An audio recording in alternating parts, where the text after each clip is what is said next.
अस्सलाम वालेकुम। Doctor Tehreen vlog में आपको खुशामदीद।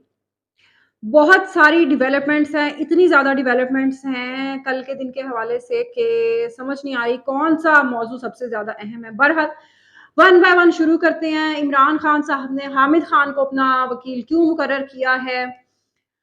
जस्टिस काज़ी फ़ायज़ ईसा साहब ने इतने अरसे के बाद फैज़ाबाद धरना केस क्यों मुकर्रर किया गया है नज़रसानी के लिए? सबसे अहम खबर जो पाकिस्तानी अवाम के लिए बहुत ज़्यादा अहमियत की हामिल है वो ये है कि इलेक्शन कमीशन ने इलेक्शन की तारीख का ऐलान कर भी दिया है और नहीं भी किया, यानी कुछ भी ना कहा और कह भी गए। तो ये सब चीज़ें आपस में किस तरीके से इंटरलिंक्ड हैं। और सबसे ज़्यादा जो आपको अगले 2 से 3 हफ्ते जो सबसे ज़्यादा खबर आपको टीवी चैनल्स पे और बाकी यूट्यूब या बाकी जो डिजिटल मीडिया उस पे नज़र आनी है, वो खबर ये है कि नैब के केसेस खुल चुके हैं। सब सियासतदानों पे डंडा चलना शुरू हो चुका है। अब किसी सियासतदान ने इस मुल्क में नहीं बचना और उसके अलावा बाकी जो सरकारी अफसरान हैं, उनको कोई नहीं छेड़ेगा, कोई मसला नहीं होगा। क्योंकि बिजली चोरी के केसेस पकड़ने का और बाकी स्मगलिंग के जो केसेस के खबरें चलाई जा रही थी, उनका लोगों पे कोई असर नहीं हो रहा था। तो अब ये नैब का एक नया तमाशा शुरू होने लगा है इस मुल्क में।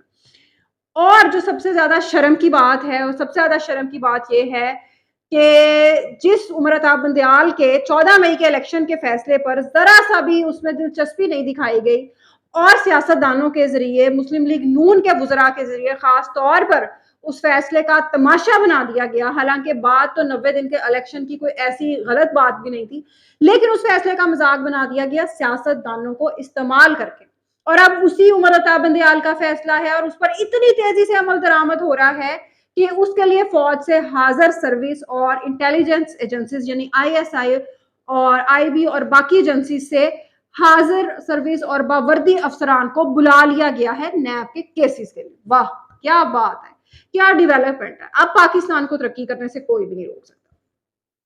वापिस आते हैं सबसे ज्यादा जो मेरे लिए हैरान कुन और यानी कि एक शख्स इतना बेशर्म कैसे हो सकता है, इस बात की समझ नहीं आती कि ये पार्टी इतनी ज्यादा, इसके अंदर इतना ज्यादा हौसला कहां से आता है लोगों को बेवकूफ बनाने का। हामिद खान साहब का नाम पाकिस्तान बार पॉलिटिक्स में किसी भी तारुफ का मोहताज नहीं है। हामिद खान साहब का ग्रुप इलेक्शंस में हमेशा बड़ी अहमियत का हामिल होता है। बार के हवाले से अगर आप देखें, हामिद खान साहब ने कई दफा इमरान खान साहब को जो ये जज की तौहीन का केस था उसमें भी इमरान खान साहब को रेस्क्यू किया था।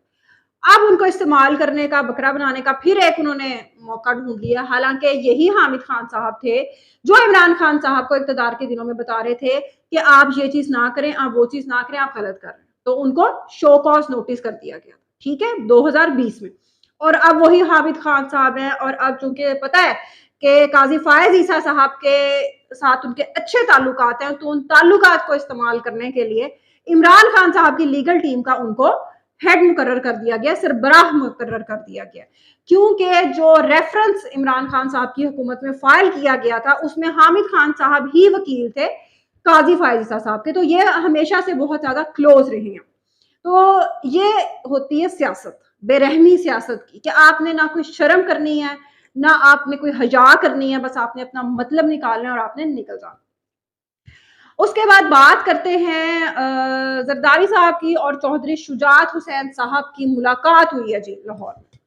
अब ये मुलाकात किस तनाजर में हुई है? अब बात यह है कि नैब के केसेस खोल लिए गए और आप देखें कि नैब के केसेस खोलने के साथ ही शहबाज शरीफ साहब जो 2 रोजा दौरे पर पाकिस्तान में थे फौरन लंदन रवाना हो गए। साथ ही मरियम बीबी भी जो है रवाना हो गई। वो इसलिए कि कहीं सानू ही ना भाईजान फड़ लें, क्योंकि नैब के केसेस जो खुल गए हैं और नैब के केसेस में हमजा शहबाज साहब का केस भी है, शहबाज शरीफ साहब का केस भी है और जितने भी नून लीग के रहनुमा हैं, पीपल्स पार्टी के रहनुमा हैं, सबके केसेस शामिल है। इवन इनके अपने बंदे मुस्तफा कमाल का केस भी लगा लिए।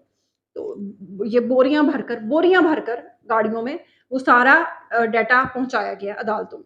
देखें जी, क्या मुल्क है, क्या जबरदस्त मुल्क है। इसके अलावा काजी फायज ईसा साहब को जिस केस से मैंने आपसे पहले भी बात की थी, जब काजी फायज ईसा साहब की तकर्री हुई थी बतौर चीफ जस्टिस, उनको मुकर्रर किया गया था, सब सियासी पार्टियों के खिलाफ इन्होंने फैसले दिए। पाकिस्तान पीपल्स पार्टी के खिलाफ मेमोगेट केस हो या फैजाबाद धरना केस का जो फैसला उस वक्त की हुकूमत पीटीआई اور انٹیلیجنس ایجنسیز کے خلاف یہ فیصلہ تھا. اس کے علاوہ جو کوئٹہ میں قتل عام کا کیس تھا اس میں نون لیگ ان کی جانی دشمن ہو گئی تھی اور وزیر داخلہ جو چودھری نثار تھے وہ لہرا لہرا کر ان کے خلاف کانفرنسز کرتے تھے اور ان کی رپورٹ کو انہوں نے مسترد کر دیا. تو سب پارٹیوں کے خلاف انہوں نے مطلب کام کیا ہوا ہے, کوئی ایسا مطلب نہیں ہے ان کی کوئی خاص وابستگی کسی کے ساتھ, آپ پریڈکٹ نہیں کر سکتے کہ کون سا وہ ٹرن لیں گے.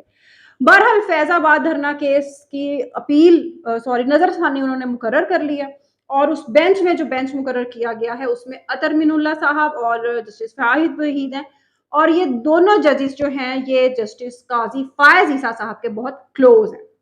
تو اس سے آپ اندازہ لگا سکتے ہیں. اور ویسے بھی جو نظر ثانی کیس ہوتا ہے اس میں بہت کم ہی ہوتا ہے کہ کوئی بہت بڑا یو ٹرن آ جائے اور بہت زیادہ اس میں فرق آ جائے, تو آپ اندازہ لگا سکتے ہیں کہ یہ کیا اس کا اثر پڑنے جا رہا ہے. اب جو نیب کے کیسز لگ رہے ہیں ان میں ایک غور والی بات جو اب قانون سازی کر کے گئی تھی حکومت, اس میں 1 مہینے کا ٹائم ہے کہ 1 مہینے کے اندر آپ نے اپیل کرنی. اب نگران حکومت کیوں اپیل کرے گی؟ نہیں کرے گی. نگران حکومت میں کس کے ہمدرد ہیں؟ نون لیگ کے زیادہ تر ہمدرد ہیں, ان کے علاوہ تو کسی کے نہیں ہیں. تو آپ یہ چیز دیکھ سکتے ہیں, سینس کر سکتے ہیں کہ اگلا الیکشن پی ٹی آئی کے لیے تو مشکل ہے ہی, پاکستان پیپلز پارٹی کے لیے بھی بہت مشکل ہونے جا رہا ہے. اسی لیے شاید زرداری صاحب اور چودھری شجاعت حسین کی ملاقات ہوئی ہے لاہور. بہرحال دیکھتے ہیں یہ نیب کے کیسز کی اب کیا کیا انفولڈنگ ہوگی. کل انشاءاللہ پھر ملیں گے آپ کے ساتھ ایک نئے ولاگ میں. اللہ حافظ.